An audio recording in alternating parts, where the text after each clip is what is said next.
Hello, my friends, and welcome back to the Lost Start podcast. That podcast giving a voice to our veterans. On today's episode, we're going to be having a fireside chat with the crew. But before we get into the episode, are you enjoying the podcast? Then be sure to check out the website, thelostart.podbean.com. Go check it out and be sure to click on that merchandise tab. Go in there and get you some cool merchandise and help support the podcast, getting our veteran voices out for all to hear. You can also check us out on YouTube at The Lost Art with Andrew Cox. And be sure to smash that like button. Be sure to subscribe, follow, or any other cool buttons that there might be. And if you want to be a guest on the podcast, then email me directly at The Lost Art with Andrew Cox at gmail.com. To all the listeners out there, thanks for tuning in and continuing to support us in the efforts that we have going on here. All right, with that, we'll go ahead and go around and see how everybody's doing. We'll hit this round robin real quick.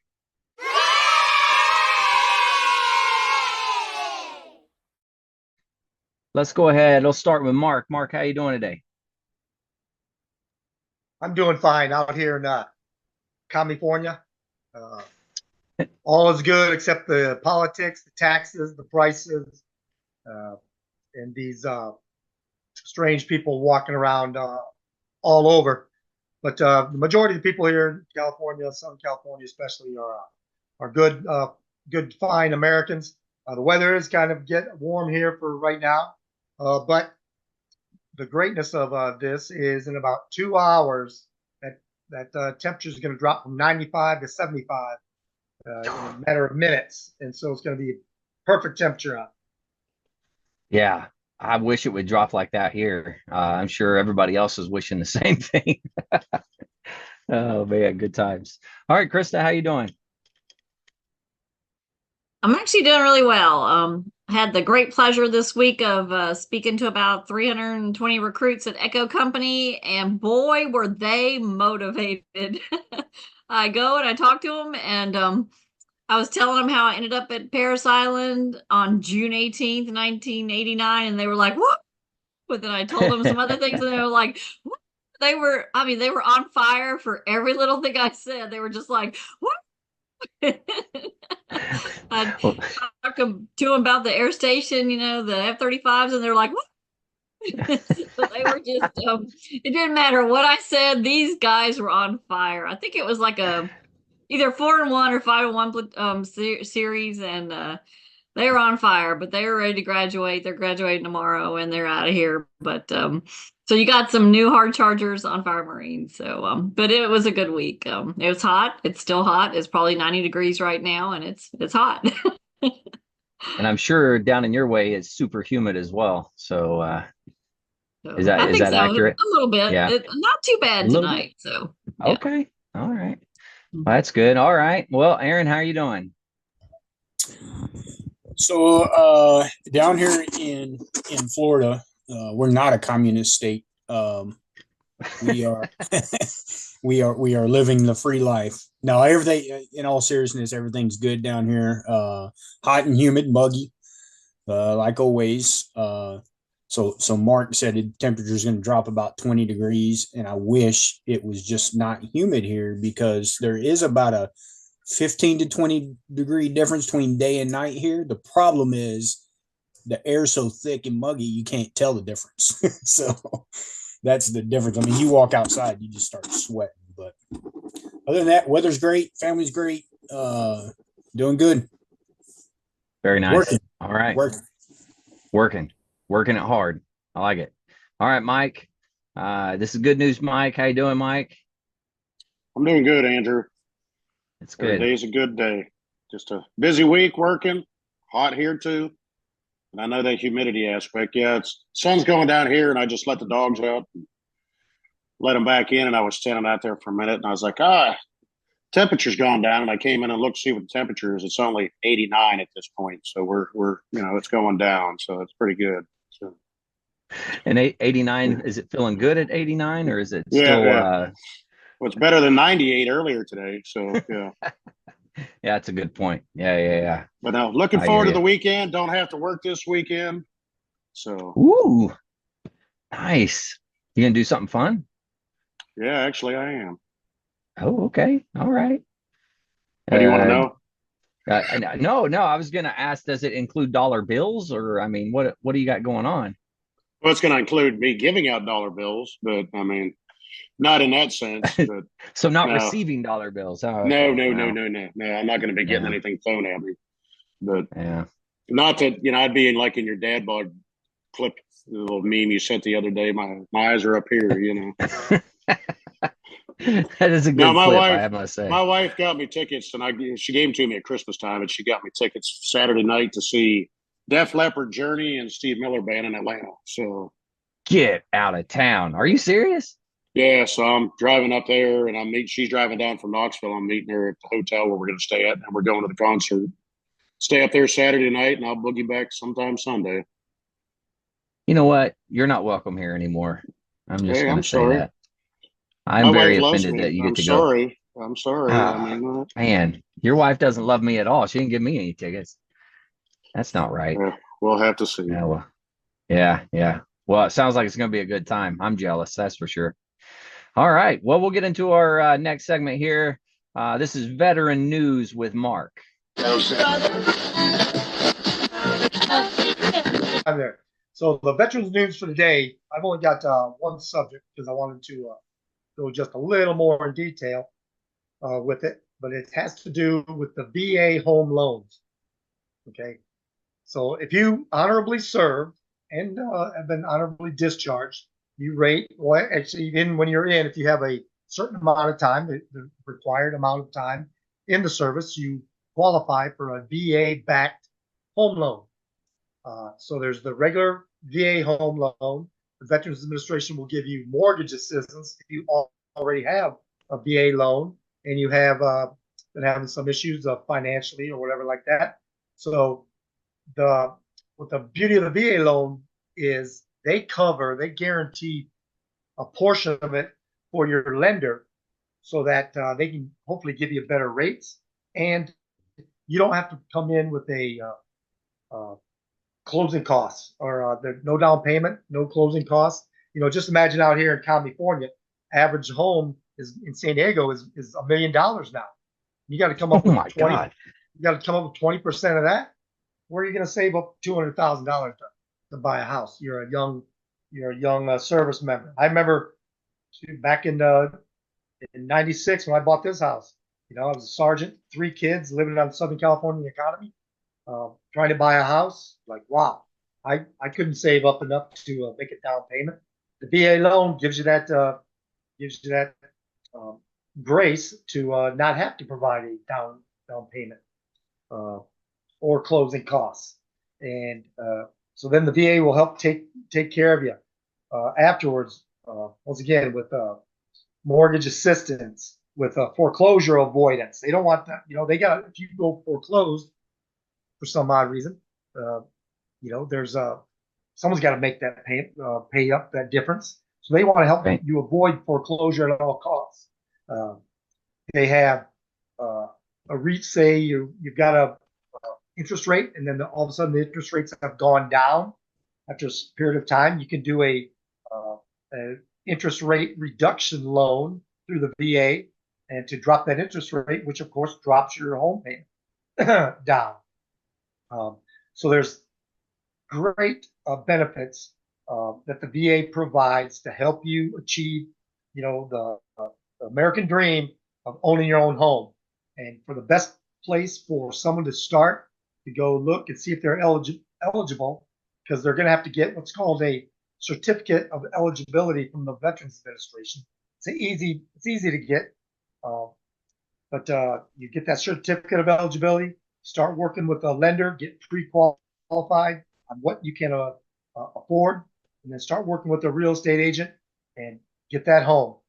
The enlisted, we are not as good as it as our officer corps when they transfer from East Coast, West Coast, Hawaii, whatever. They're usually buying a house at each place, and when they get ready to leave, then they rent it out. So by the end of their career, they've owned 2 or 3 houses.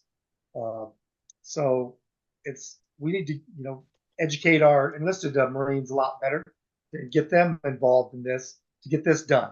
So the best place to start would be benefits www.va.gov/home loans. That's all I've got for today. Awesome. And yeah, now when you bought your home there in California, you used the VA with that? I sure did. Qualified through the VA. And what's that? No down payment, no closing costs.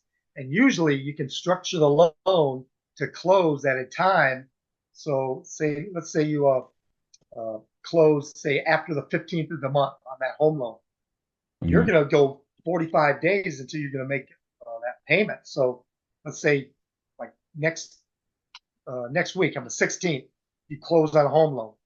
You're not going to make a payment for August, September, most likely not till October.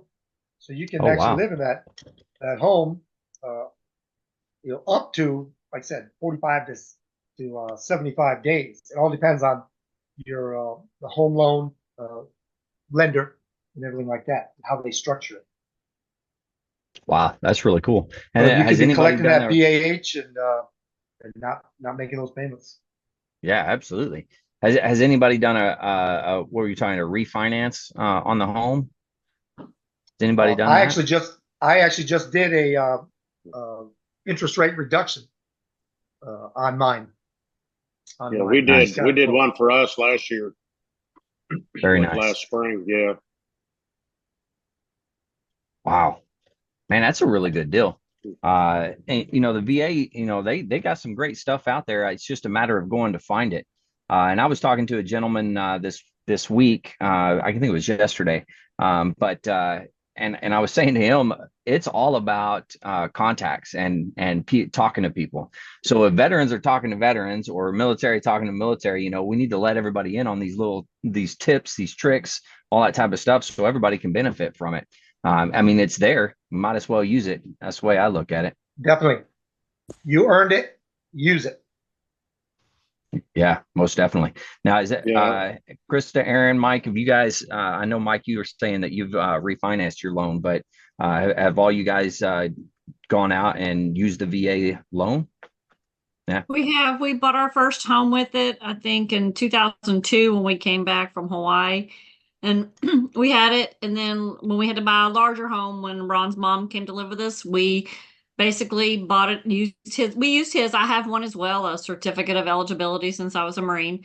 And so we basically bought the other house and sold that one. And basically what they do is they pay off that one and then you just purchase another one. It's the same certificate with Ron's. And then when interest rates went down, we did refinance with a lower rate. We were able to do that. And then what happened is what I've asked the VA, I've called the VA several times because I wanted to know if I could purchase another piece of property using my certificate of eligibility. And they said, I cannot. And what happens is, well, I could, but what would have to happen since we're married? I would have to move into that home and prove that I'm using that as my primary residence because I wanted to purchase some home property in Alabama, where it was my grandfather's home. So I would have to move out and that's the only thing with the VA loan. It has to be your primary residence. So I would have to prove that Ron's living in his primary residence and I'm living in that loaned home as my primary residence. And, I don't lie or cheat or steal. So I don't want to do that, obviously. And then we looked at also using the VA home loan as getting a building loan. And that there's some caveats with that and things like that. So that's a little bit more difficult, but you can do it. There's some things you just have to find out all the facts about it. But no, we used it and it's great because like you said, we're working class people. We don't have a lot of money to put, sometimes 20% down or 10% down on our first home was $156,000, and then this home was more, things like that when we had to upgrade for Ron's mom to move in with us. So, but we've had good experiences. And also, that's what the VA is. They're that backer. They're that backing, Correct. to say that. And that's what that VA means, that certificate means. So we've had great success with it. And otherwise we tell our children we wouldn't have been able to do it without it. Very nice. To have it. Yeah, for sure. And now there is business loans and stuff like that too through the VA. Is that correct? That is correct. That is correct. So if you're out there, you want to start a business, do something like that, you can look at that as well. VA's got some great benefits. We just got to take advantage of them and figure out what they all are. I'm sure there are hidden benefits everywhere. Maybe not hidden, just maybe not everybody knows about them. But go to the VA websites and check all that stuff out. All Yeah, you right. can. It's easy to start at va.gov. You can start right there and start clicking. Yeah. Highly Everything's recommend at when our you're fingertips. eligible. Yeah, if you're eligible when you're in, you need to go ahead and do it, even if you're still in.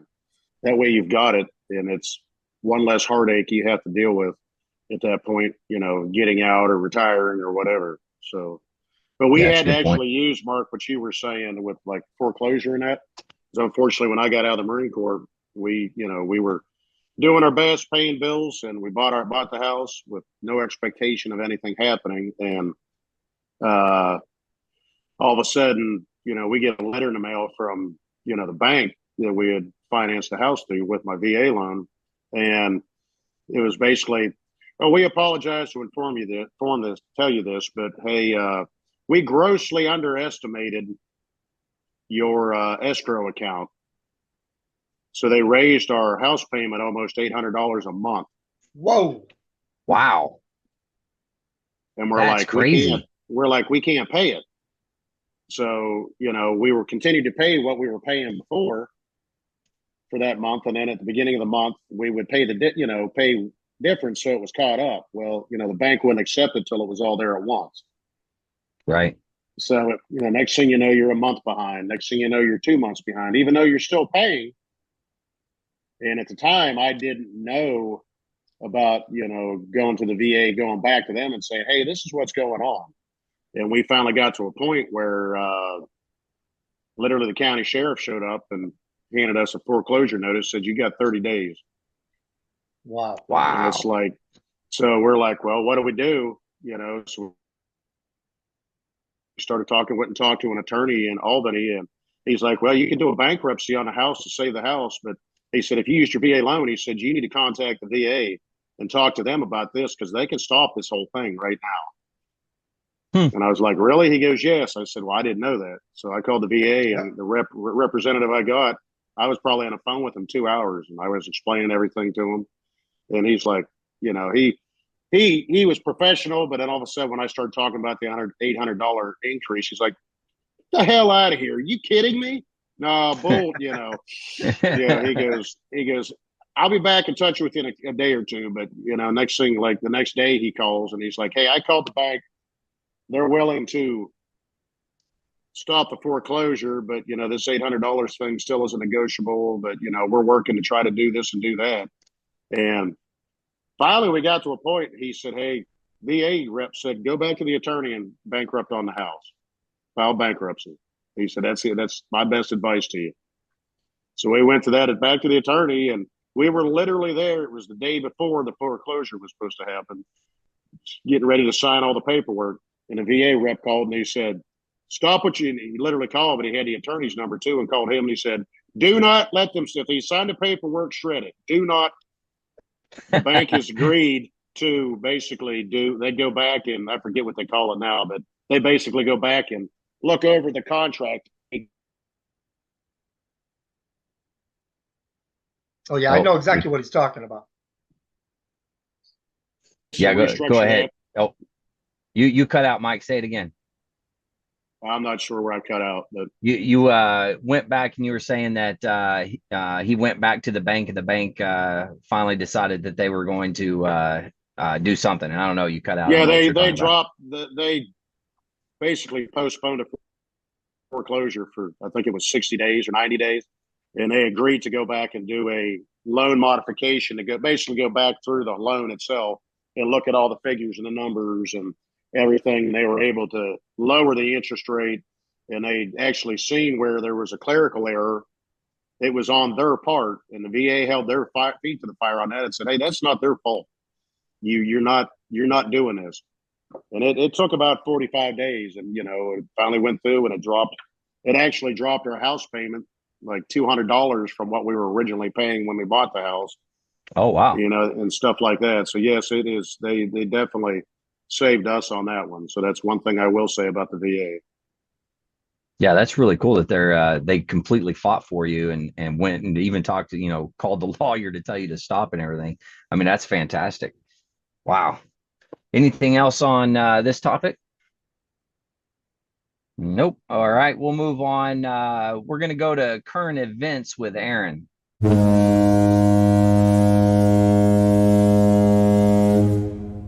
So we all know what the current event is, right? Does that have Joe anything to do with your won't hat? go. Yes, Joe won't go. That's what we'll start with. This is from Reuters. As everybody's been paying attention to our current president and how badly he lost that debate and all the excuses we've heard since then, there's been some skepticism across the Democratic Party. So from Reuters, they're basically the way the article is. I'm not going to read the whole article, but the way the article is written, it just talks about all the people that, basically how we got here. While acknowledging that he was 81, he's no longer a young man, blaming exhaustion. Y'all have heard all the excuses. But they kind of go along the lines of, what some other folks have said. Obviously, we've heard now after George Clooney, echoed some of the concerns. Some of the Democratic congressmen and women have kind of, had discussions behind closed doors. Of course, none of us really know what's being said. They've asked the questions to some predominant Democrats, and they are kind of dodging the question, but really acknowledging that there's something wrong in a sense, right? But they won't come out and say it. This article mentions some Democratic fears with basically, invoking the 25th Amendment and putting Harris in. What it says about a dozen Democrats, including elected officials and activists, many of them in the battleground state of Pennsylvania, all expressed deep concerns about Biden's mental fitness and ability to beat Trump. But they also had little trust in a bench of Democrats led by Harris. And I think we all kind of understand and know about that because, remember, she was the border czar, and we see how bad the border has turned out. I forgot that she was the border czar. Yeah. Yeah. See, it's funny. This is Reuters. They're not going to say who mentions it, but they say it has to be Harris. And I don't think that puts us in a better position to win than with a hobbled Joe Biden, said one senior Democrat in Pennsylvania. I think we know who that might be. But yeah, to that point, it goes on Congress fears and traditions, there's, amongst the different caucuses and stuff like that. Well, tonight, remember, he's supposed to do the big boy press conference tonight. I will let y'all know I started watching it, but it's literally like the debate. It hurt. So I didn't I watched maybe 5 minutes of it and I was like, no, I can't do this anymore. You can kind of see it was kind of,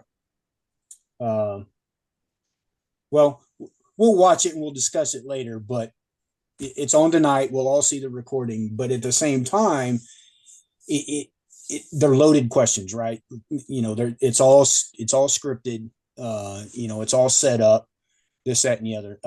There was one thing in here, if I can go back and find it.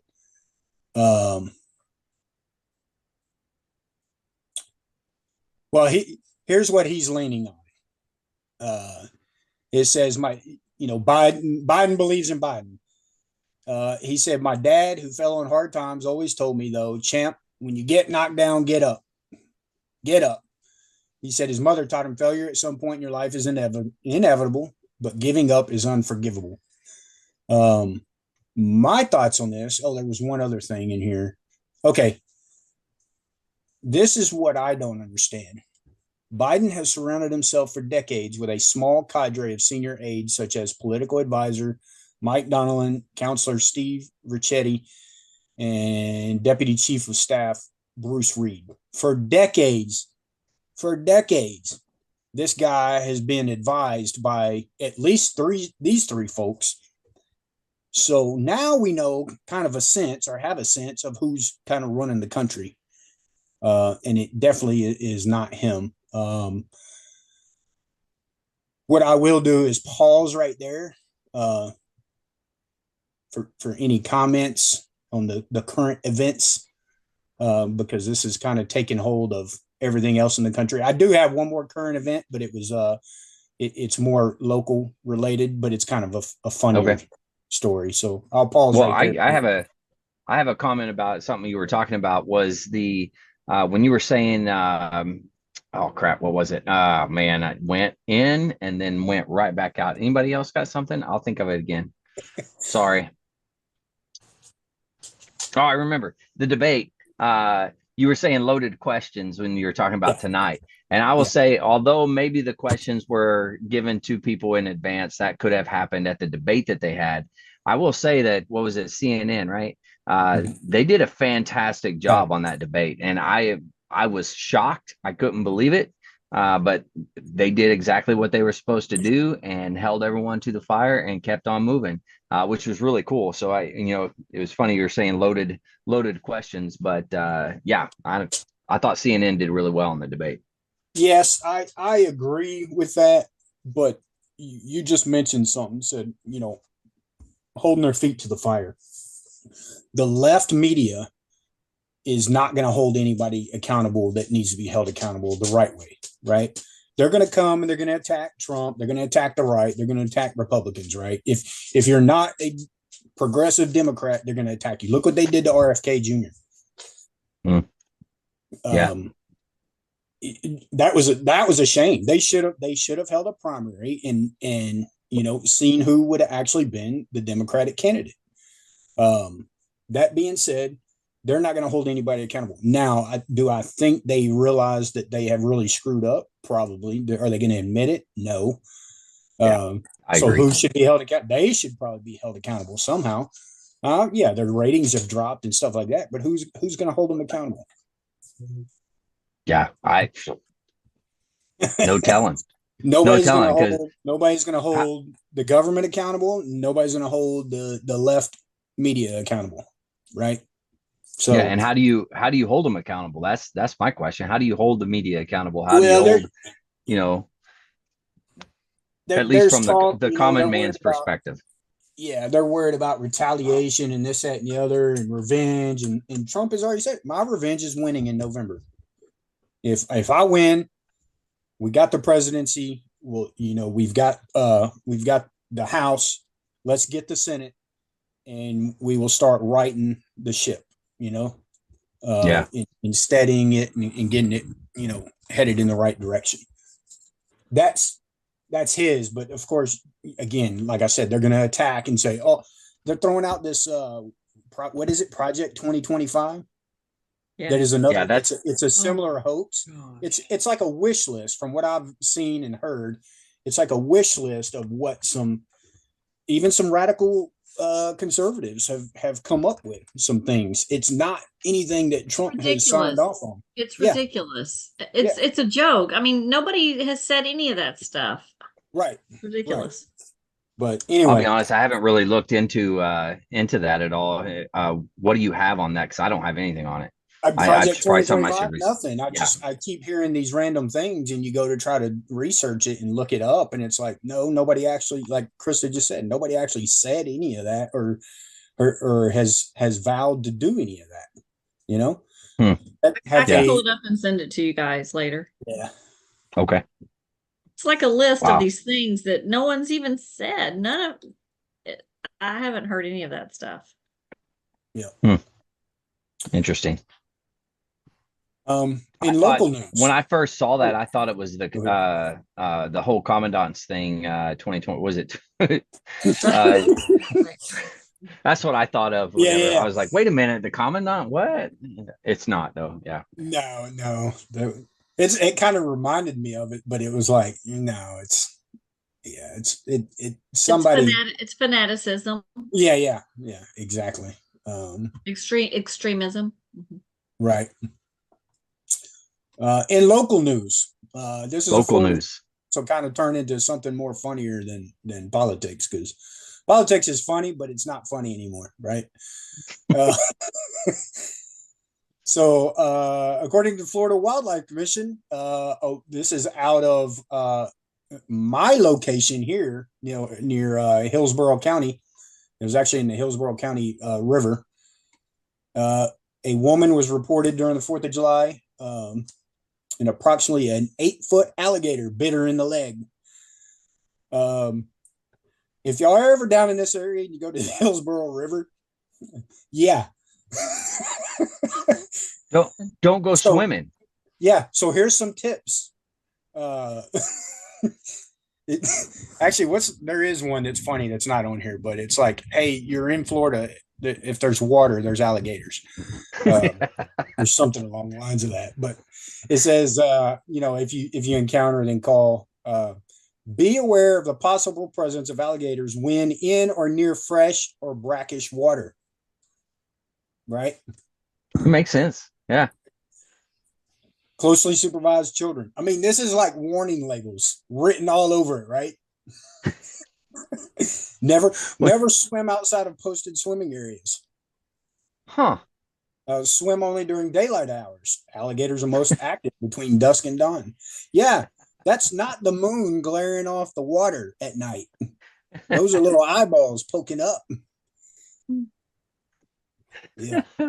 Yeah. What's that? What's that one video of that woman? I think it was Louisiana, but yeah, she had a real Creole Cajun accent, and she was on like a boat ramp. It was like a concrete ramp, and it was posted.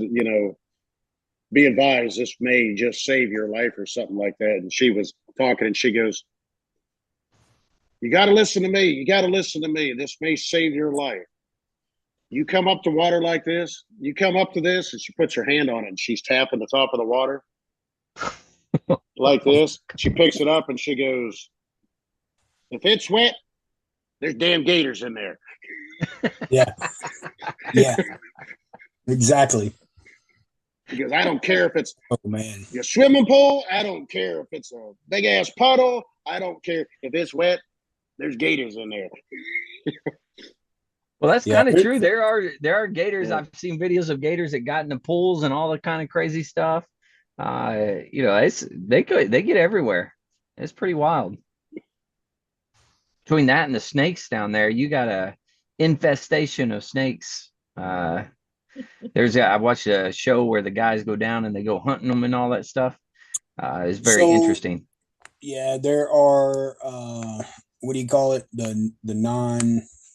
Basically, they're not supposed to be in this area. They're an invasive species. Or invasive species. Yeah.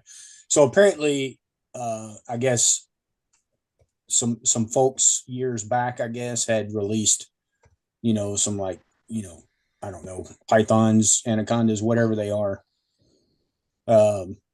into the Everglades. Well, these things they're finding, 14, 15 foot. I didn't look up details, but some even larger snakes that will take down livestock. Very large animals in the Everglades it'll take down. But yeah. From my understanding, there's no predators to them either, right? No, other than hunter, other than the guys that go down and hunt the things, Right. But yeah, I mean, and of course there's wild hogs and stuff right around there, so they eat well. Oh yeah, those wild hogs, that's no joke, man. They're everywhere now. Yeah. It's amazing how many places there are, and they just tell you to kill them. And everyone I've talked to said they taste horrible. The wild hogs, don't eat them, just kill them and leave them out for the coyotes, and then shoot the coyotes. That's what they do here in Oklahoma. So. Yeah. Well, the coyotes will mess with livestock as well. But absolutely, the hogs. There's farmers that will sometimes pay you to come. I don't know how much they're paying now because they're getting robbed left and right too. Their land's getting taken. But that's a subject for another time. But yeah, those wild hogs, you get a bunch of them. They're bad in Texas. Well, you're close enough. Well, it's coming north. Yeah, They're coming north into Oklahoma. It's getting pretty bad. And they reproduce so fast. Like you can't get enough hunters out there to kill them off, Right. Yeah. But Yeah. what are you going to do? What a lot of these guys up here do have those big ring traps, Mhm. and they'll get a whole whatever a bunch of hogs. I forget what it's called. You get a bunch of them, but they'll basically bait them in. Once they get in there, the trap drops and they're all stuck. Well, what a lot of them in this area will do, they'll actually keep them penned up for 3-4 months, and all they do in that big ring trap is to sit there and corn feed them. Really? And then because it changes the taste of the Their meat, diet. and Yeah. it's not as gamey. And at that point, then they just butcher them. And I've had that hog like that, and it's not as bad. But if you get Really? like a regular hog, you got to soak that in pineapple juice and all kinds of stuff for almost like brine it for days just to get that gaminess out. And but Right. if they're corn fed, they're actually a lot better at that point. Hmm. But another That's good thing to down know. there in Florida, Aaron, I didn't know, and I never knew they were until I was watching the thing not too long ago. But iguanas in Florida are an invasive species. I didn't know they were. Yeah. And you can actually, like down in like Homestead area, around Miami, going into the Keys, you can actually go hunt the damn things. Because a guy, lives in Florida. We were down there, it was last year or whatever. And he goes, hey man, you want to go hunt iguanas? And I was like, hunt iguanas? He goes, yeah. I said, you have to have a license? He goes, yeah, you get like a 3-day license for like $25. I was like, well, I don't have anything to hunt it with. He goes, dude, who are you talking to?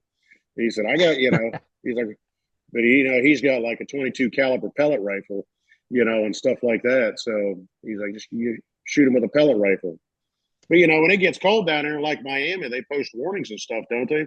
Watch for falling iguanas, because they just fall out of trees and stuff and land on people's heads. A couple of years ago, it got real cold, and they froze to death. They'll be up in the trees and just fall and land on people's heads. And people get hurt. Yeah, that's pretty funny. Wow. Well, what do you do with the iguana? You go hunt them. Are you doing anything with them? Are you eating them? Like, what do they do? A lot of people eat them. Yeah, really? Yeah, a lot of they cook them and eat them. You ain't gonna see me eating iguana. Aaron, go out and get some iguana and let us know how it tastes. Said to this guy, his name's Dan. I said, well, you eat them or what? He goes, oh, yeah. He said, you just clean them and put them on a grill. He said, it's just like frog or, snake or. I was like, yeah, I don't know about eating a damn lizard. I can't. Bites. Yeah. Iguana bites. Yeah. That's yeah, like gator bites. Iguana It's like nuggets. gator bites, but That's iguana like my bites. kid once was not my kid anymore. They're older, but the kids the dino bites from the frozen dino bites. instead of chicken nuggets, they're getting iguana nuggets. They're iguana nuggies. Iguana Let me get the nuggies. air fryer. Let me get the air fryer out. Oh, we eating good tonight. Want some of them iguana McNuggets with a small fry. I'm actually curious. If there's anybody out there that listens to this that eats iguana, I'm curious as to know what that tastes like. That's shoot us an email or something. Let us know. I'm very curious. Cultures like Puerto Rico and stuff like that, they eat it. It's just a normal thing to them. It's not to us. None of that. What was his name? Tiger's Blood. None of those crazy people. Don't be. Yeah. Tiger's Blood. What are you talking about? Yeah, Charlie Sheen. Remember? He was drinking Tiger's Blood. Oh yeah. Back when he was cracked out. Yeah, we don't need no crackhead saying, hey, I eat iguana. Yeah, whatever, dude. It's the only thing you got. Yeah. Oh, that's messed up. That'd be like all right, Aaron. Arkansas and Oklahoma eating roadkill, possum roadkill. Oh yeah, that's true. Yeah, we can't talk, man. We can't talk. iguana bites, armadillo bites. I mean, whatever it takes, right?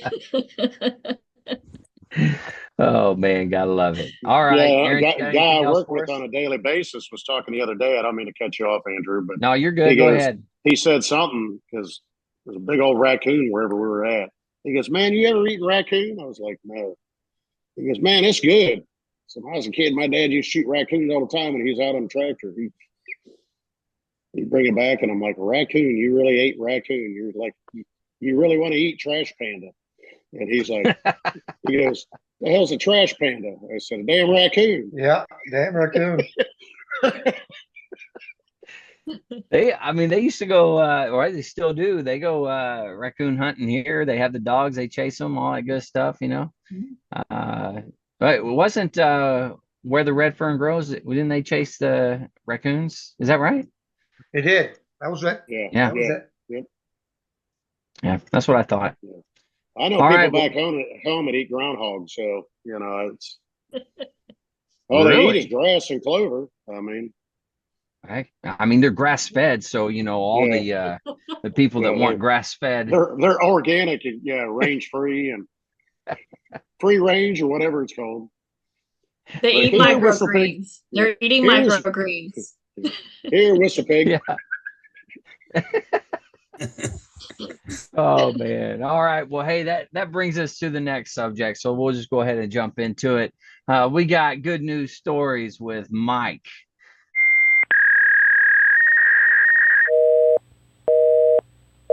It's actually pretty hard to find like positive stories or good stories online. Yeah. I found some, but they were older. But I was actually came across a couple last night. But it was talking about blood donations and blood transfusions. Hmm. But a research group. I'm sorry, I tried to print it out and it wouldn't print out right. But it was researchers from the Technical University of Denmark and Lund University in Sweden came together, and they actually found a way to make regular blood, whether it be AB, universal. They've developed it, and they're still working to finalize for like type A blood, but they're hoping within the next 2 years to be able to officially start trials on it.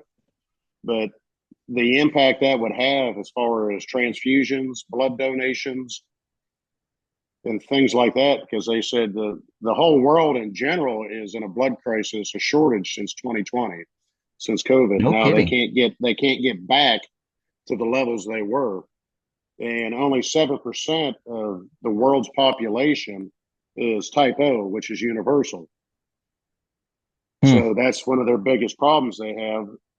That, and I wouldn't think in today's world, medically it would be, but they said worldwide, and I saw the number, now I can't find it. I'm scrolling so fast I can't find it. The number of screw ups and blood transfusions and Hmm. stuff like that with people being given the wrong blood, which causes clotting and that, and actually can cause death. And you wouldn't think things like that in 2024 would really still be going on, but it's a lot higher than uh, you would expect.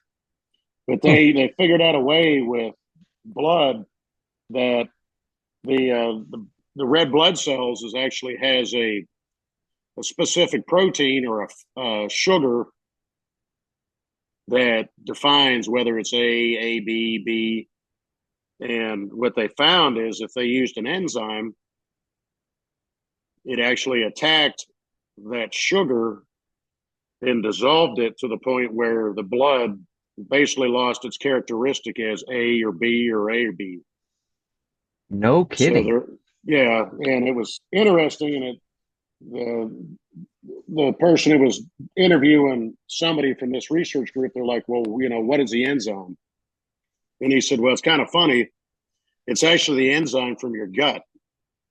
The the enzymes in your gut are designed to, it's basically a bacteria, but it has a good, your stomach. We as human beings have good bacteria in our body, and we need it. If you take too many antibiotics, that balance changes, and you can get super infections and stuff like that. But they were trying different enzymes, and it didn't work. And they finally, I don't know, I couldn't see why they finally decided to use this. But all of a sudden they did it, and they're like, holy crap, it worked. And it actually changed the blood into a neutral blood type. That's pretty cool. But, the impact, like they said it would have on the world. Sorry, my Alexa just went off for some reason. They're listening must to be you. Must be the ghost in the house. Yeah, California's like, what are you talking about? You hear it? Yeah. Alexa off. But anyways, I thought that was an actual pretty interesting story. There's more to it. Now, I don't have the. So basically, correct me if I'm wrong. You're saying that it'll turn whatever blood, the A, the B, or the AB, into basically O, where it's universal. It'd be a universal blood type at that point. Yeah. They said because all the blood, they said there's 24 different. So they tested 24 different enzymes to try to on blood samples, common enzymes and that. And finally, when they had to remove certain antigens from the blood, which they said is basically protein or sugars. And once they did, it completely changed, it changed the blood cell itself into it's almost like a different blood type, but they found it's universal. It can be combined with, once they did it, they could combine it with A or B or AB in it. But they said they haven't completely perfected. It works, but there's something different with type A because it's so common. And it didn't go into a lot of detail about that. But they're hoping within the next 2 years to actually do almost human studies on it and see, it wouldn't be released until it was effective or true. But to get it approved, they actually have to do, unfortunately, human test trials, basically. Yeah. I have this strange tendency to trust, when it comes, stuff comes out of like Sweden or, stuff like that. Yeah. It's not like big pharma here in the United States that like, well, let's push it through. Let's see how it works. Well, if you just, if they put the label COVID on this blood samples, you wouldn't have to do the human trials. You just go straight to it. And, bonus, we're there, This is true. But I've never had to have a blood transfusion. I know people that have had to have blood transfusions, and sometimes it's extremely difficult. Blood supplies, blood banks, and stuff like that to get it. So, it would be amazing if they could literally take any blood. Yeah. And, especially if 7% of the world's population is O. Type O. There's, like they said, there's such a extreme shortage. And even now, they said a lot of people, well, there's still so many restrictions on donating blood, too. That's one thing that we're talking about. Yeah. It used to be if you were homosexual, you couldn't donate blood. Some states, and I didn't realize this until I was listening to something the other day, some states still, by law, you cannot donate blood if you have tattoos. If you've ever gotten tattoos. There was in a lot of places, there's like a certain time frame after. Yeah, there's a window, is what I thought. But according to them, there's still a handful of states that you can't. No kidding. If you have any tattoos, you can't donate blood. Heck, I don't know hardly anybody that doesn't have a tattoo anymore. Does everybody here have a tattoo? You have a tattoo? Mark doesn't. Oh, you don't? Mark doesn't have one. I don't either. No kidding. Really? No tattoos. None. Wow. I'm impressed. Well, I'm not because I've wanted tattoos. I never could see myself, the tattoos I wanted was like, hundreds and thousands of dollars. So I was like, I can't see myself forking that money for a tattoo, Yeah. I understand. Before I had a family and was married, it wasn't that big of a deal. But now I'm like, I really can't justify doing this or doing that, or So when I was Maybe I'm the younger, only one. Am I the only one that has a tattoo? I've got tattoos. Oh, okay. Yeah. Krista, don't lie, Krista. Do you have a tattoo? She doesn't want to Yeah, say. she's She's saying got them that. all yes, over. That's why yes. she's got long sleeves on. She's She's got got a long sleeve and sleeves on, everything. so Yeah. everybody, yeah. It makes sense. Yeah. All right. Well, Aaron, the best thing that you can do is go find a guy that does tattoos in his home that sells the marijuana. It's way cheaper, man. Yeah. That's how I got this one Oh, right here. yeah. Yeah. You get the no regrets. Yeah, the no regrets. Yeah. Yeah. UMSC. Yeah. UMSC. Yeah. Yeah, that was a no lie. I went when I was down on the drill field. Actually, Mark, you were down there at this time, but one of my buddies was like, "Oh man, I got this guy that does tattoos or whatever," and I'm like, "Okay, cool." And he come back with a really good tattoo, and I was like, "Oh, sweet, I like that, man." So I was like, "I'll go do that tattoo or go get a tattoo from this guy." So he's like, "Yeah, just come on over to my house."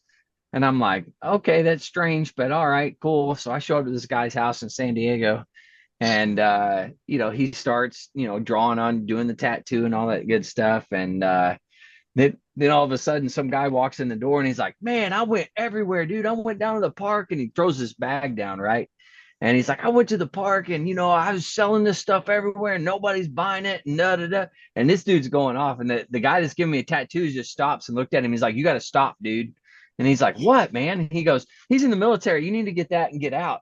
So he had a bag full of marijuana that he's out there selling. And I'm like, "Dude, this can't happen, man." So the Yeah. guy's like, "Okay, I'll leave." And he goes out and back and starts smoking a joint. And I'm like, "Dude, you got to get him out of here, man." I'm like, "Come on. I don't need this." So the next time rolls around, I want to get another tattoo. So I call him. I'm like, "Hey man, I want to get another tattoo." He's like, "All right, where you want to do it?" And I was like, "Well, not your house." I was like, "You come to my house. I know there's nothing there." So he did. He came to my house. That's how I got some of my tattoos. But Yeah. yeah, So good when I was times. a young Marine at 8th and I, there was a tattoo parlor across the street from 8th and I. And Of course, yeah. Marines were getting tattoos, and then all of a sudden, one of the sergeants, one of the cooks, got busted and went down because this dude was all tatted up too. But come to find out, he was over there dealing with what they were dealing with in the tattoo parlor. Oh, yeah. So, Yeah. he got shut down. So I just never. The tattoos I wanted, like I said, were like, I wanted sleeves at one time, but I didn't want to do a little bit at a time. I was like, if we're going to do this, let's just get it done. But it's like, thousands of dollars. I said, I'm not spending my money on that. Yeah. They are expensive. That's for sure. Good ones are, yes. Right. Yeah. Well, yeah. Good tattoos are expensive. Yeah. That's why mine aren't good. They're just, no regrets. No regrets. Yeah. I'm just kidding. Mine are actually pretty good. So you were this close to standing in front of Sergeant Major O'Loughlin's I was. desk. Yeah, he'd have had my ass then. Had that in report. a different way. Yeah. He had the blotter. He's waiting on it. Yeah, it would have been on the news that night if Andrew was sitting in a chair and be like, largest marijuana seizure in San Diego County history. Yeah. Yeah, that would have been some good times right there. Whether taking Andrew out and cuss and be like, "He didn't finish my Mickey Mouse." Oh my God. Yeah, good times. Well, hey Mike, you got any other good news, or is that are we ending there? What do you got? No, I've got something else. I like that yeah, about go the ahead. blood, though. That's good to Yeah. know because I have a rare blood type, and I really that's good to know. There was a heck of a lot more to it. Like I said, I tried to print it out, but I didn't. It wouldn't print out right. And I was going to try to write some notes real quick, but it didn't. I just ran out of time. But yeah, this one is another one. I'm not trying to get into environment and global warming and what causes it and what doesn't cause it that we had talked about before.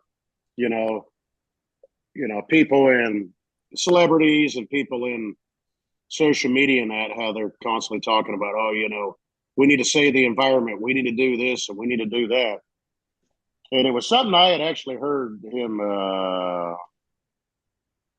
what's his name? Chris Martin with Coldplay, the band, a few years ago, probably 4 or 5 years ago now.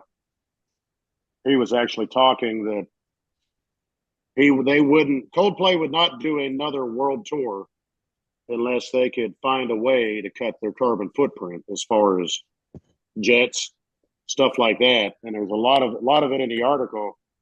It was literally bashing everybody's favorite, what's her name now? Ma'am, I'm like you, Andrew. I just went blank. You're welcome. It rubs off. So I'm sorry. Taylor Swift. Taylor Swift. I should have known that, man. T-Swift.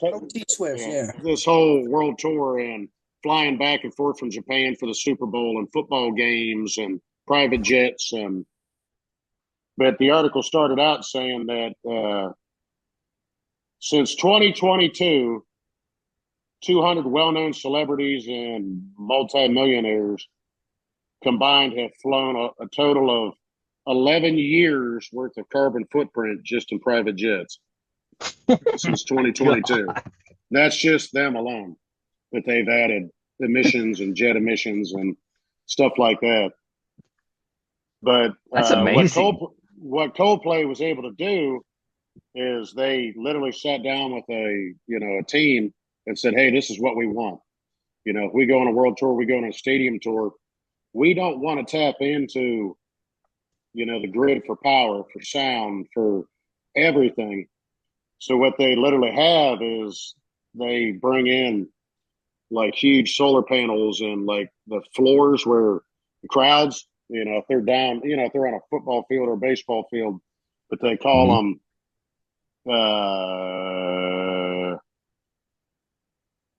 dynamic floors, but they're pressure sensitive. So as you walk on it or people are dancing and bouncing, it's actually generating electricity.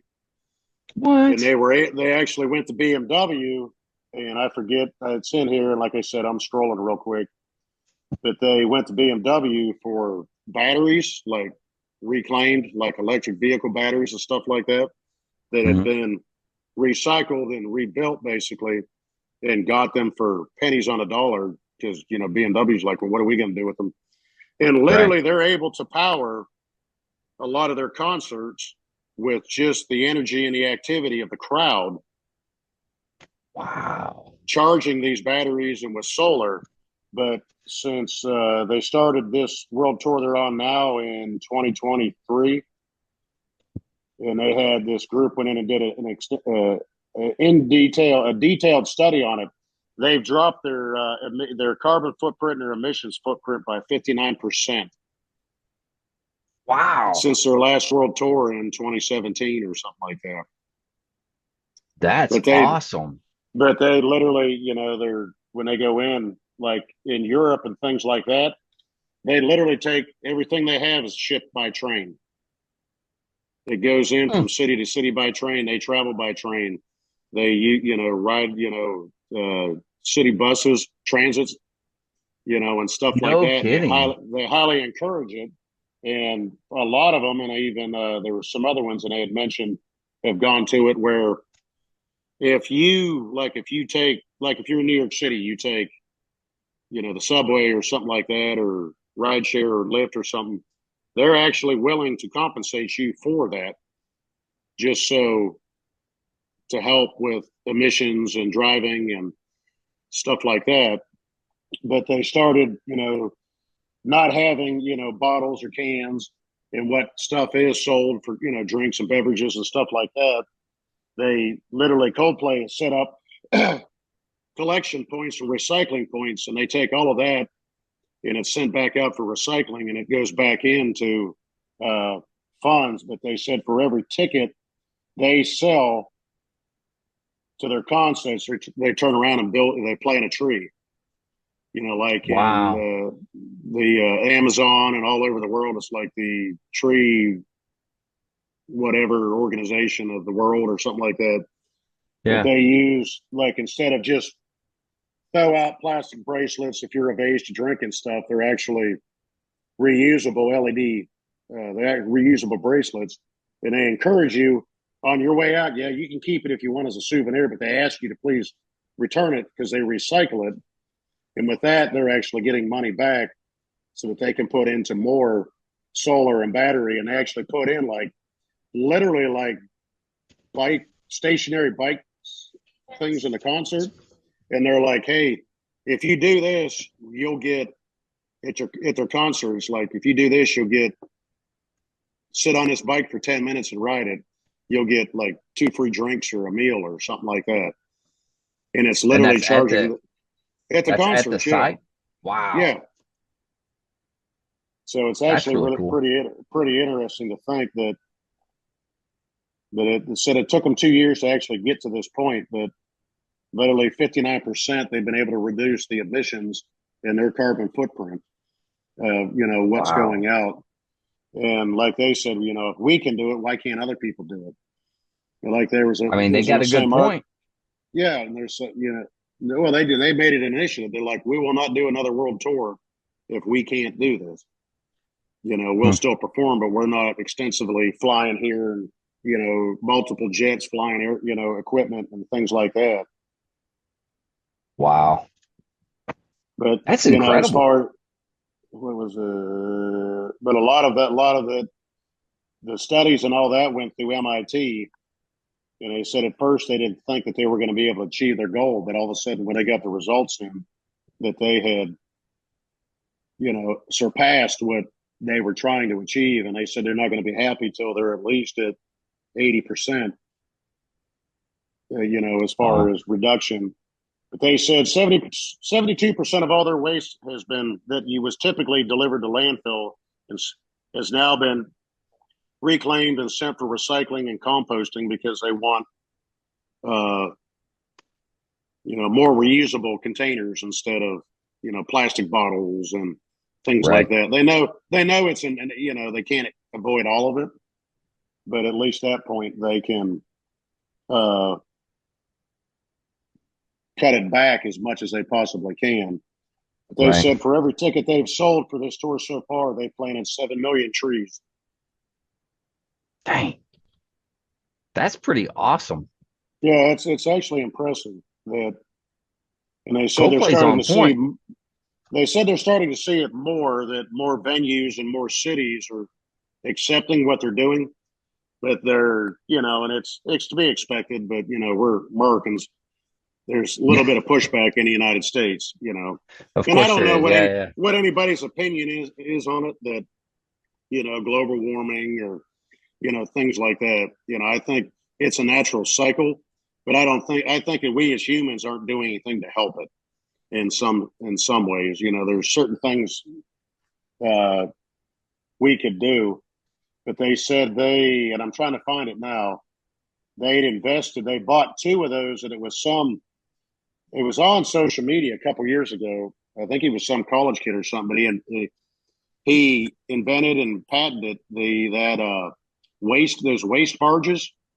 They're solar powered, but they put them out in the ocean and bays, and they just go along and pick up plastic bottles that are floating. It's kind of like the water kind of drips or falls down, and then it collects it, right? But they're able to collect that, the plastic bottles, and I'm trying to. That kid that came up with that is pretty awesome.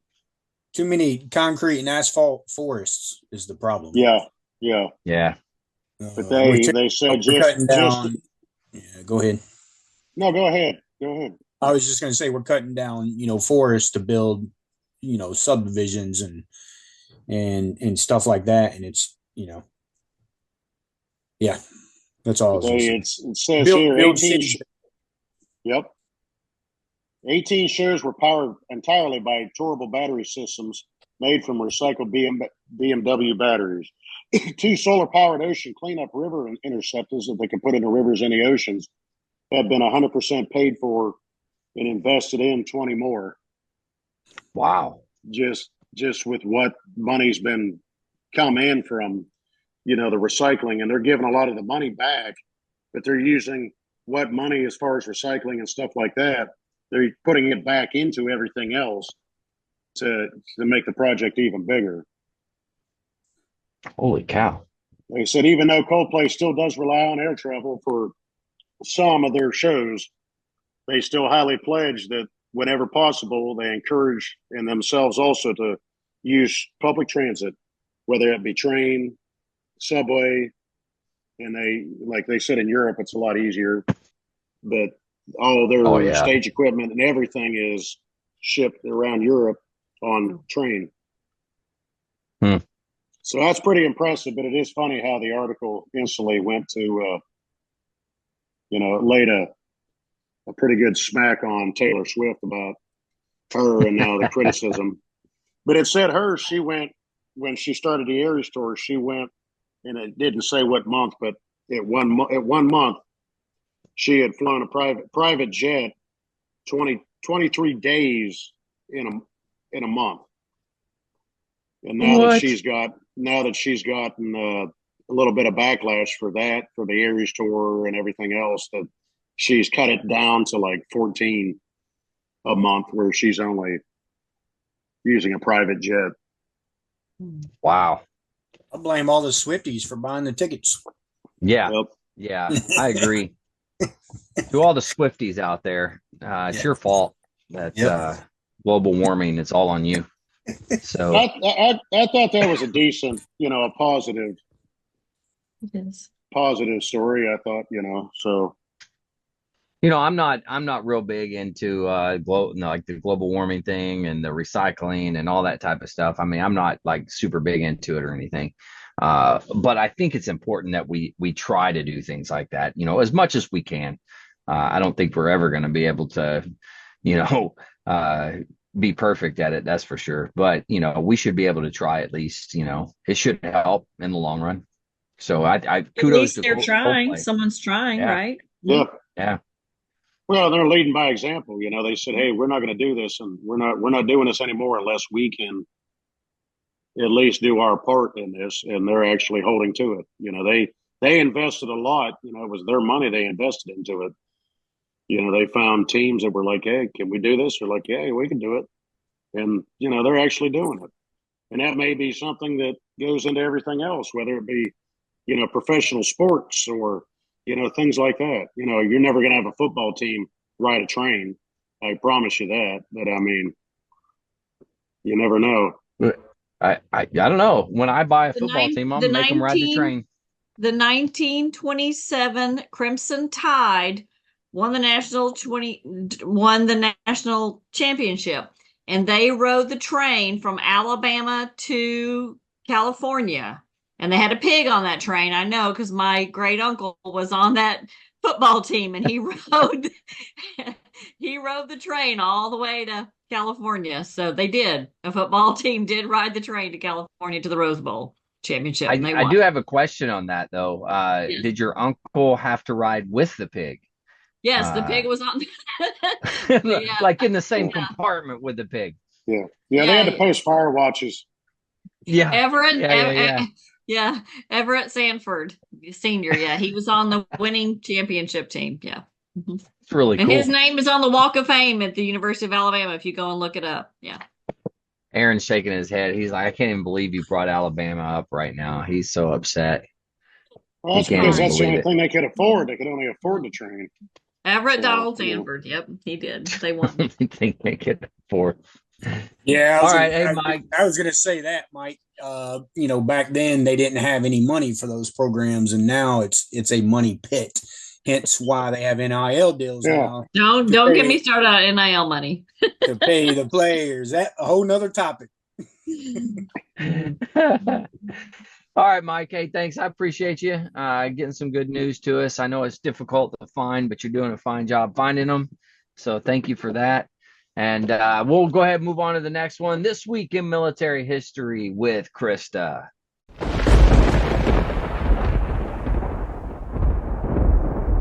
Well, this one's been getting put off for the last 2 weeks, and it's not really military history, but it's got a little bit of military history to it. So we're going to cover George W. Bush, the man, and you guys are going to find this really interesting. So we're going to talk a little bit about our Texan, our favorite Texan. Well, I don't know if I'd call him our favorite Texan.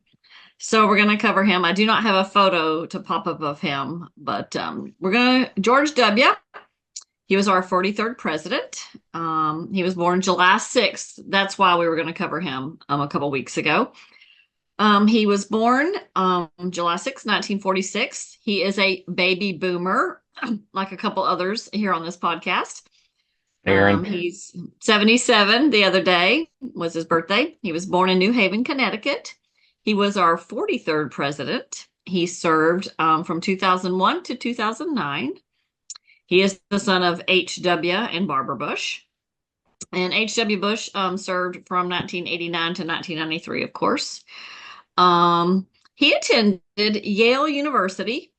And believe it or not, he was a cheerleader and a rugby player. I thought that was interesting. Of course, as you know, you have to be strong. Yep, he was a cheerleader and a rugby player, and he was in the Delta Kappa Epsilon fraternity. You had pulled this up for me, and this is kind of interesting, being military history. He joined the 111th Fighter Squadron of the Texas Air National Guard. After completing a year's flight training, he became an F-102 Delta Dagger fighter interceptor pilot. The unit that he was in, this unit, was organized in 1923 as the 111th Observation Squadron, an element of the Texas 36th Division that had fought in Europe during World War II. And was only one of the only 6 Air Guard squadrons that actually fought in the Korean War. When Bush joined this unit, it was tasked with the Continental Air Defense mission against a possible Soviet bomber attack.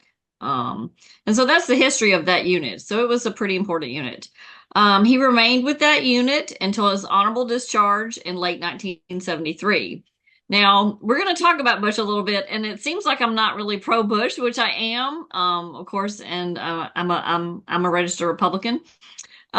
He was discharged in 73 from this unit because he could not pass the physical. Okay, that's why he ended up getting out. So, in the fall of 1973, Bush entered the Harvard Business School. And he graduated in 1975 with an MBA. He is the only president who has, the only sitting president who has earned an MBA, by the way. So, no kidding. And after he graduated with his MBA from Harvard, he went into the oil business. Okay. Later on, also of the former 19 Air Guardsmen, he is the only one to have a background in Air Guard as well.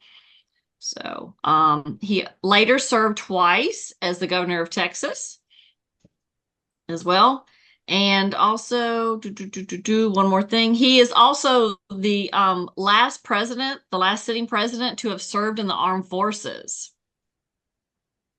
So that's something that we've kind of discussed, I think, a few times on our podcast as well. Yeah. That no one else since him has served in the military. And of course, as you know, the National Guard is considered, military. So yeah. This is something I find interesting that I kind of personally like. During his presidency, George Bush read the Bible daily. However, through the end of his second term, he said on national television that he is not a literalist about the Bible interpretation. So I like that. That's something I favor. He was preceded by Bill Clinton and succeeded by Barack Obama. His election win in 2000 was a close and highly controversial victory over Al Gore, as you all know. His presidency was the one where the election results were sent to the Supreme Court. And that was a big issue, of course, about the Chads, all the Chads, the hanging Chads, the dangling Chads, the half Chads, the punch Chads. His first term was dominated by the September 11th terror attacks, which launched the country into the War on Terror and a subsequent invasion in Afghanistan in 2001. And this proved to be an immensely controversial decision, according to the article that I'm quoting now, as no such weapons were found.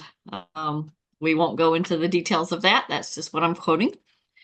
On the domestic front, Bush initiated broad tax cuts and the Patriot Act to strengthen security controls after 9/11 and the No Child Left Behind Act. You guys, are y'all familiar with the Patriot Act? Y'all know what that kind of instigated and started? I see Aaron nodding up and down. Basically, this is why we're covering this gentleman now today a little bit, because after I got done doing this, a lot came to mind. And the Patriot Act basically started allowing the government to listen to all of us and spy on us, basically, right? So that was kind of a big, it was a big flag for me after doing this, okay? In 2004, Bush was reelected, defeating John Kerry in his second term, and he was faced with increasing criticism for his handling of Hurricane Katrina and the increasingly violent Iraq War. All right. December 2007, the United States entered the worst economic recession since the Great Depression, and Bush authorized a number of major economic programs to combat the downturn. All right. This is the kind of finalizing thing on a positive note. Bush had the highest recorded approval ratings after 9/11 of any other president in history at 90%. And he had also the lowest approval rating of any other president in history, and at 13% in the midst of this recession, at 13%. So he had the highest ever and the lowest ever of any sitting president at 90 and at 13%. So that should tell you something about his presidency, that it was filled with the up and the down, which I thought was very interesting. And I was unaware of this, after doing some research on him. So a couple little just highlights on him. In 1989, he and a friend of his, Edward Rose, became joint owners of the Texas Rangers, which I thought was interesting. Something that was important to me as someone who's dealt with some serious health issues. In 2001, he announced his support and federal funding for the limited research of embryonic stem cells, that's stem cell research. That's always been highly controversial for religious, on the religious front. In 2002, this was something that was kind of always funny because I heard him always saying this on television. In his State of the Union address, he described the regimes and the sponsored terror on the axis of evil, about Iraq, Iran, and North Korea. And I found that always highly informative about him. And then this is another big bullet point and something that we're facing now when we tried to help our country out and we tried to help the American people out, and talking about the Patriot Act. In 2008, he initiated the $700 billion bailout for the U.S. financial system, and that was signed by him. And that was the first big bank bailout, okay? And we see it now when the government is always trying to bail us out. And I mean, that's not something, they've probably done it before, but in my generation, when I just started seeing our government bail out banks, because his initial, if we think about it, they weren't really trying to bail out the banks. He was trying to help the American people who had their money in the banks, right? Mm-hmm. So you think about, where is this going? What rabbit hole were we going down? When they started the Patriot Act, it wasn't that they were going to spy on you and me. They were going to get the terrorists, get the bad guys, right? It was after 9/11. Right. So you think about the No Child Left Behind. His wife was a school teacher. It wasn't about just passing any child that was failing. It was trying to help all those ones that maybe were slipping through the cracks and needed just a helping boost up. So, and I look at some of these failed programs and the things that were happening that he was doing, and I'm thinking, I'm kind of wincing as I go along, and I'm thinking he had an MBA. He's the only president who's ever had an MBA. Who were his advisors that were surrounding him? Were they giving him bad advice? Was he not getting the support he needed? Who was his cabinet? What was going on with this? So I'm thinking maybe he wasn't getting the best advice. Maybe he didn't have the leadership around him that he needed. I don't know. I'm not an expert on George W. Maybe you guys have some input or some feedback for me. Could I give you was some surprised. input, but not necessarily based on anything but other than me. I think that anybody that comes up with those types of initiatives, I think that they all have something good in mind as they're trying to come up with those initiatives. But as they start being implemented and you get more and more people involved in it, then it starts to evolve into something that maybe originally that's not what it was, right? The Right. Child Left Behind Act, right? When you're talking about that, I think that's a good example of it. I think he had good intentions. I think Barbara Bush had good Right. intentions. But as time moved on and it kind of evolved, well, it didn't turn out that way or the way they probably intended it, at least in my opinion, from what I saw. Yeah. So that's my take on I mean he obviously kept busy. He did a lot of things. I mean, I've got a laundry list of things he did, with Saddam Hussein. That was the way he liked to say it. Saddam. Um, you know, um he was a very busy man. He the mission accomplished speech he gave, the emergency AIDS relief. He was a very busy man. He did a lot. So I think overall, I mean, there was always some questions, about the weapons of mass destruction and things like that, and getting us involved, with England and things like that. So, but overall, I think he was a very interesting gentleman. So Yeah. that's He's just a good old boy, in my opinion. Mhm. Very wealthy Texan, very still in the oil Yeah. business. Yeah. That's my wife's favorite president of all time. Yeah. So I will not say anything bad about him. No. Uh, But no, I always cracked up. He was awesome. I loved to hear him talk. I love the different things he said. I always enjoyed it. But there's no president that has ever been there that's been perfect. That's for sure. Oh no, not at all. So, We have but two sayings that we use in our house on a regular basis. We always go strategery, lockbox, and we say that all the time in our house. And we always say inside thought, inside thought, America. all the time. What, Mark? America. America. He's the one. We all America. the time around here. We love George. We just Your old W. Your old W. Yeah. So, but I mean, yeah, I like George, man. We ought to get him on the podcast sometime. I bet you he'd be a hoot. I'm pretty sure. I mean, he was president during 9/11. I mean, you stop and think about all of that. I mean, because we've all seen those videos. He was literally, where was he? Was he in Florida? He was in Florida, I think, at a elementary. Yeah, but he was sitting in an elementary school reading to kids when they walked in, and he kept reading. But it's like, can you imagine being the president of the United States and getting that whispered in your ear? It's like, what?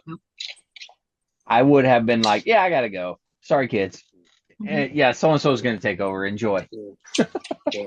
And he not only rose to the occasion. I mean, that is some of his greatest successes right there. And he didn't waver. He didn't flinch. He knew what to do, and he knew how to handle it. So, and could I have done a better job? Absolutely not. So, yeah. Yeah, but there's always criticism. The other side is always going to say, well, yeah. So, no, I think it was. Yeah, there's a criticism everywhere. It happens. The only criticism I have on that, and again, this could be a topic for another time, obviously, but because we can go on and on about it. But you mentioned advisors, Krista. I think you're probably only as good as your advisors, and I think the difference between him and Trump because again, it's more, those are the two conservative presidents that I've had, during my adulthood, is that Trump didn't always listen to advisors. Now, good, bad, or indifferent. Like you said earlier, it's like, everybody's going to make mistakes and have their, none of the presidents are going to be perfect. But at the same time, it's like, there were some things that surrounded 9/11 that probably, could have deterred or prevented part of it. But at the same time, you've got advisors for a reason. Listen to them, I guess, Yeah. That's a good that's point. something he did well. I would more criticize the advisors because they were probably not forthcoming with some information. But Yeah. I think one of the things they're still that they were giving him a hard time about was the thing with Katrina, but that wasn't his fault. I don't think that was the governor's fault. As somebody that was near the situation, because I was in the Arkansas Army National Guard at the time, and we responded. That was completely on Louisiana. That was on them. Yeah. And so, but it doesn't matter because you know how the buck roll, the shit rolls uphill, and they're going to want to try to blame. Everyone always wants to try to blame someone when they're hurting or they're angry or upset. They don't want to think that how am I culpable? How am I liable? How am I at fault? And that's what I always try to do. See where I'm to blame. How much responsibility is on me? Where's my onus? So. Yep. But when they're hurting, they don't. Speaking of the Patriot Act, I didn't want to say too much, but we'll call them 3-letter agencies because they're probably listening anyway. That's the Patriot Act. Yeah. But see, when they started that, it was meant to help bring accountability and try to find things. And you never know you don't know how it's going to play out or expand when you start something like that, you don't know how it's going to play out. Well, I mean, the guys on the plane were, they were students, flight students here in the U.S. They went to school here. They got their in El Cajon, San Diego County. Yeah. Yep. So wow, gotta love it. A lot of histories. Right. I think he did a great job considering. Like I said, if any of us, I would not want that job. I would never want to be in those shoes and have to try to do things like that. I cannot imagine having to be the president of the United States. I'll do it. It'll be America Day every day, Independence Day every day. I like it. All right, well, we'll go round robin real quick, finish this out, see what we got going to close this. And we'll see what words of wisdom everybody has.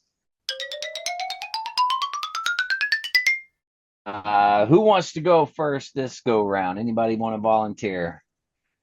Nobody's going to volunteer. I got to call on you. All right. Okay. We'll start with Krista this time. Krista, what do you got? I don't have anything this week. I'm sorry. Nothing this week? You had a lot on George W. So, that was pretty wisdom-like. I like it. All right. Mike, you got anything for us this week? What, words of wisdom? Yeah.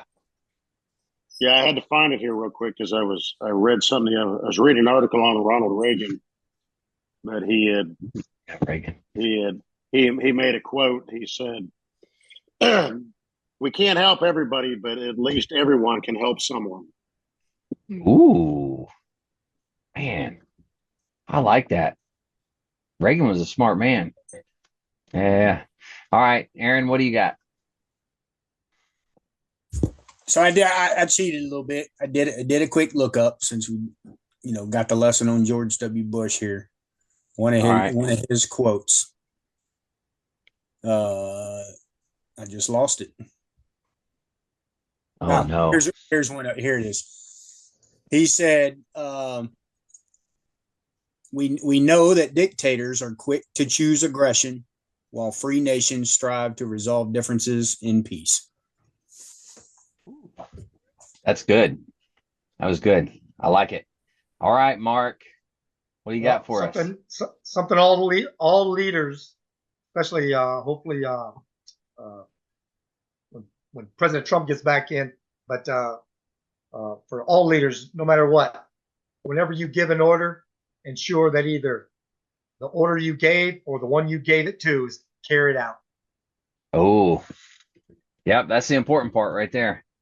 Yeah, that's for sure. Awesome. Well, hey guys, thanks for coming on. Thanks for doing the podcast with me. I truly appreciate it. To all the listeners out there, as a reminder, if you're struggling, you need any help, anything like that, you can always reach out to the VA. They have some great resources. You can always dial 988, press option 1, or you can text 838-255. You can also go to veteranscrisisline.net, click on that chat icon. Any of those options are going to get you in contact with somebody that's going to be able to help you out. One veteran life lost is one too many. I care about you. The crew cares about you. All the veteran community cares about you. So please reach out for help. All right. With that, guys, thanks for coming on. And gal, I apologize, but thanks for coming on. It was definitely a good discussion this week. To all the listeners out there, stay motivated, change your socks. We're stopping and we're stopping. Stop recording. Stop.